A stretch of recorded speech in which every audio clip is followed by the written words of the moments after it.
Hello, this is G.O.A.T News. This is Karl-James Langford reporting on the 12th of September 2014. It's a Friday. The news that we'll briefly look at today is the tragic loss of flight MH17 over the skies of Ukraine.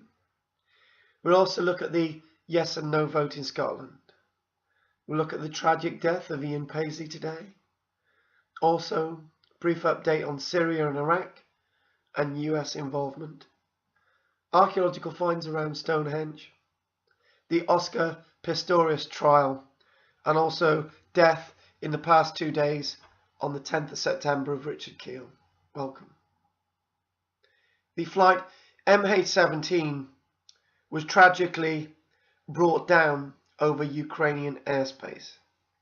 It has not rightly been decided by investigators whether it was deliberately shot down, and deliberately shot down by which side in the unfolding, very dramatic conflict between Ukraine, Russia and separatists in the eastern part of Ukraine. It seems that the answer will never ever be known. We don't rightly know at this point whether all the victims involved in the crash, their bodies have actually been recovered or not. But hopefully over the next few weeks we'll be able to report more. The death of the DUP leader in Northern Ireland has been seen as a tragic loss by the community. Ian Paisley was one of those who brought about a peaceful settlement to the troubles in Northern Ireland and served alongside leader of the Northern Ireland Assembly, alongside his deputy from Sinn Féin. He will be sadly missed by the community in Northern Ireland. The vote in Scotland, the yes and no vote, seems to be very much hotting up in the last remaining few days. This time in 6 days' time, we will basically have a good impression whether Scotland has decided to go independent with a yes vote, or no to remain in the United Kingdom or Great Britain, or the Union of the Peoples here. But whatever way you want to look at it, personally, given my own opinion, which I shouldn't do in the news report, I feel it's going to be a tragic loss to the rest of us in this United Kingdom of ours. But then again, looking at that, it's a vote that these Scottish people need to take. And if they take for a yes vote, personally, that's something that I'll accept. And wish the best of luck to the peoples of Scotland. And look for a challenging vote next Thursday. And hopefully with no violence. And whatever happens, I hope all communities in Scotland can sit down and be happy with what's been decided. But I know it's easy for me to say back down here in Wales. The conflict in Syria and Iraq has seen the advanced involvement of the United States. It's seen around the world that the United States has been welcomed in supporting those who are against ISIS, the Iraqi government, and also arming rebels who are anti-Syrian government, who are basically better the devil you know in opposing ISIS, the caliphate of the Islamic State. Is that a good idea or not? It's not really for me to say, but it would be good to see the conflict coming to an end, hopefully before Christmas. But hopefully the menace of ISIS will be dealt with.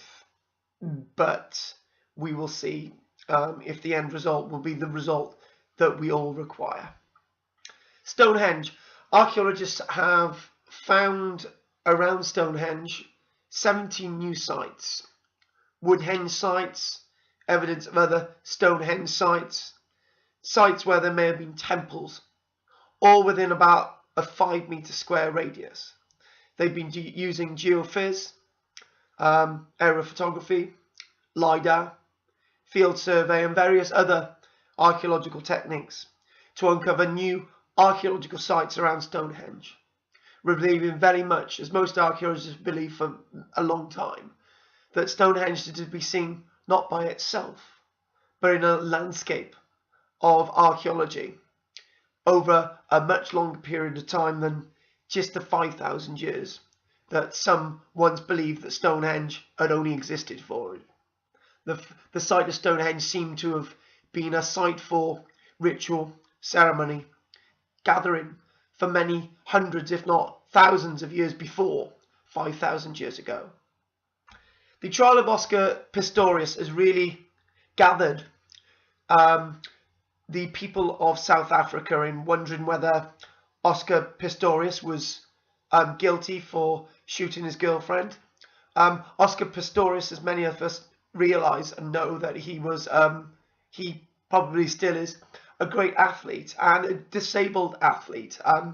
He was able to run both at para-Olympian level and Olympian level for South Africa.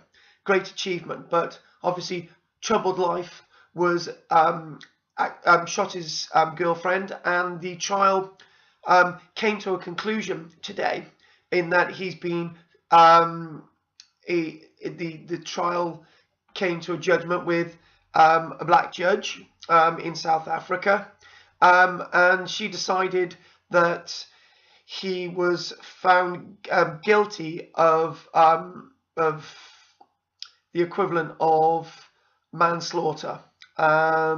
The South African system is very different from our system in sort of the rest of Western Europe, and he will be held in, not in bail, but he's obviously out on bail, and he will be sentenced formally on the 13th of October. So more waiting, another month of trials.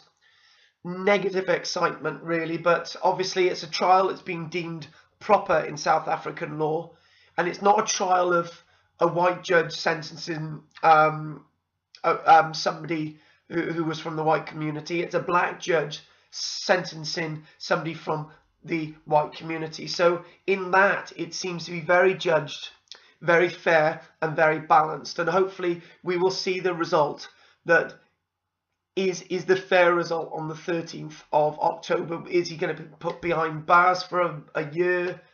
He could be put behind bars for 15 years, but if he is able to come out of this, and he very much regrets killing his girlfriend, which can be seen in the fact that he's been that he's been going to be sentenced to a manslaughter charge.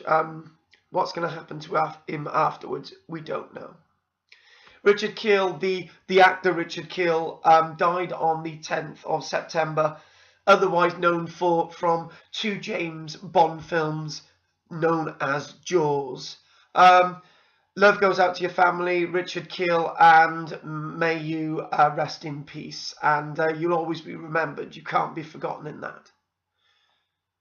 This is G.O.A.T News reporting finally today, and hopefully you'll all listen very soon into a further report of G.O.A.T News. Thank you very much. This is Karl-James Langford reporting.